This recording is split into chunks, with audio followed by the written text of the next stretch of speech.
Combate entre a caixa de som Gradiente GCL 106 contra a caixa de som NEHC Airbox 2. Qual das duas será que toca mais forte em área aberta? Qual das duas será que tem mais grave? Qual das duas será que tem mais subgrave? Qual das duas será que ganha esses 3 duelos e será a vitoriosa desse combate? É o que você vai descobrir agora através do decibelímetro. Por isso, se você interessou, deixe o like, pois é ele que me ajuda demais a trazer mais caixas de som para a gente poder fazer esse combate.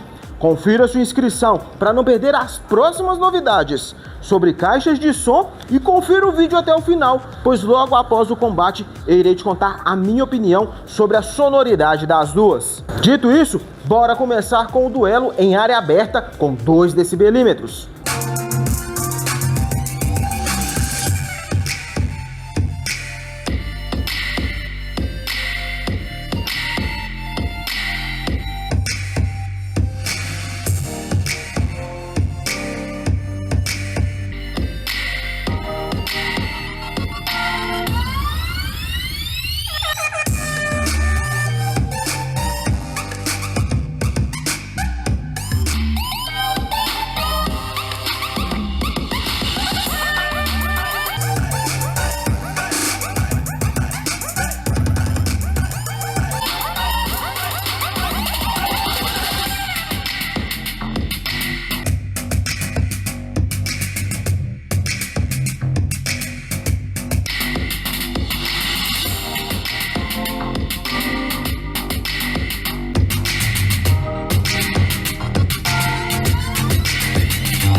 E no duelo em área aberta, com 2 decibelímetros, vitória para a caixa de som Gradiente GCL 106, que independente do resultado, vindo as duas tocando a mesma música ao mesmo tempo, nas mesmas condições, qual te agradou mais? Vamos agora para o duelo de grave, ao qual nós iremos medir de 100 Hz até 60 Hz, com 1 decibelímetro na função BBC.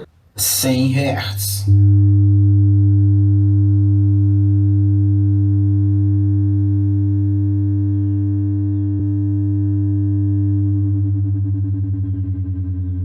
Noventa Hz,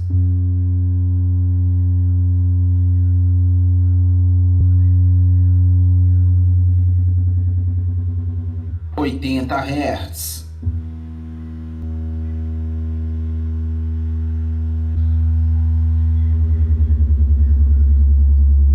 70 Hz,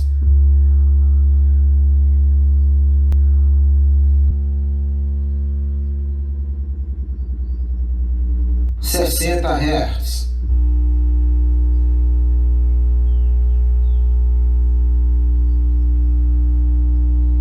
e no duelo de grave, por 4-1, vitória para a caixa de som NEHC Airbox 2. Com isso, temos um empate nesse combate, que antes de irmos para o duelo de subgrave e desempatarmos, caso você esteja pensando em investir em uma dessas duas, aqui na descrição do vídeo tem o link de compra delas. Aproveita e já compra a capa de proteção que eu uso e recomendo nas minhas caixas de som. Agora, se você estiver precisando de capa de proteção para outro modelo de caixa de som ou para mini system, é só me dizer aqui nos comentários que eu te mando o link direto do anúncio. Combinado? Então bora ir para o duelo de subgrave e desempatarmos esse combate. 60 Hz,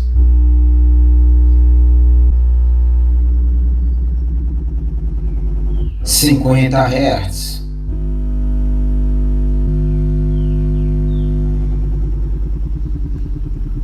40 Hz,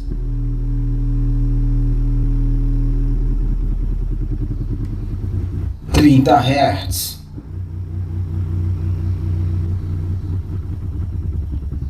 20 Hz,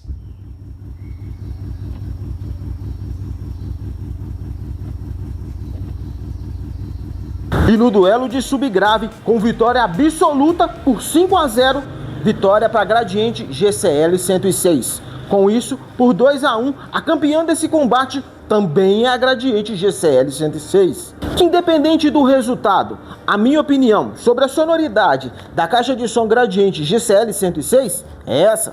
Ela com volume 100%, eu percebo mais nela agudo. Ele não chega a sobrepor muito o grave e o subgrave, mas eu percebo mais agudo. Então, com ela no 100% do volume, no meu gosto, eu prefiro deixar ela sem ganho no agudo e com 100% de ganho no grave. Aí é uma forma que me agrada mais. Já ela com 50% do volume, eu prefiro deixar ela com tudo no máximo, agudo e grave. O tweeter dela tem um certo chiado que, dependendo do volume que você estiver escutando ela, vai te incomodar. Isso é fato. Porém, não é algo que tire o potencial dela, porque pelo tamanho dela, ela tem um grave e um agudo de dar inveja em muita caixa de som maior do que ela. No geral, ela é uma caixa de som que vai agradar vários tipos de público, seja quem quer escutar mais grave e subgrave, igual eu prefiro, ou quem quer escutar mais agudo e jogar o som mais longe, porque ela tem um tweeter bem forte. E juntando com o controle, que você consegue equalizar tudo isso por aqui, facilita bastante. Dito isso, vamos agora para a minha opinião sobre a qualidade sonora da caixa de som Airbox 2. A equalização pré-programada dela que mais me agradou foi a equalização Classic. A equalização manual dela é boa, só que eu senti falta de uma equalização para os médios. Testando ela, eu estava sentindo que predomina mais agudo e médio. Então eu tentei, na equalização manual, diminuir o agudo dela. Porém, diminuindo o agudo, dá a sensação que falta alguma coisa. Parece que o volume fica fraco. Então talvez se tivesse uma equalização para os médios, daria para equalizar ela mais de acordo com o meu gosto. Então eu preferi ela com a equalização manual com tudo no máximo. Com relação à distorção, em algumas músicas, tanto no teste de potência quanto testando a bateria dela, eu percebi que ela distorceu em alguns trechos de músicas. Porém, nada muito exagerado. Acredito eu que se eu diminuísse um pouco o grave e o agudo, essa distorção iria sair. No teste de potência, seja de grave, subgrave e em área aberta, eu fiz o teste com ela conectada na energia. Já o teste de bateria sem estar conectada na energia. Audivelmente, eu não percebi diferença dela conectada na energia, nem dela somente na bateria. Nisso, no teste de bateria, como foi quase 3 horas tocando música direto, eu consegui perceber nela subgrave, consegui perceber mais grave de ataque, então eu posso dizer que o grave dela e o subgrave fica ali querendo ser misto para ir para um subgrave mais macio. Não é aquele subgrave prolongado, mas é querendo ser um subgrave macio. Então eu acredito que para quem gosta de subgrave, ela vai agradar. Para quem gosta de grave, ela também vai agradar. Porém, o ênfase dela que eu percebi mais é no agudo. Ela joga o som bem longe, o que fica bacana para usar com microfone, para poder levar para uma beira de piscina e ficar escutando por causa da bateria. Mas lembrando, isso no meu gosto.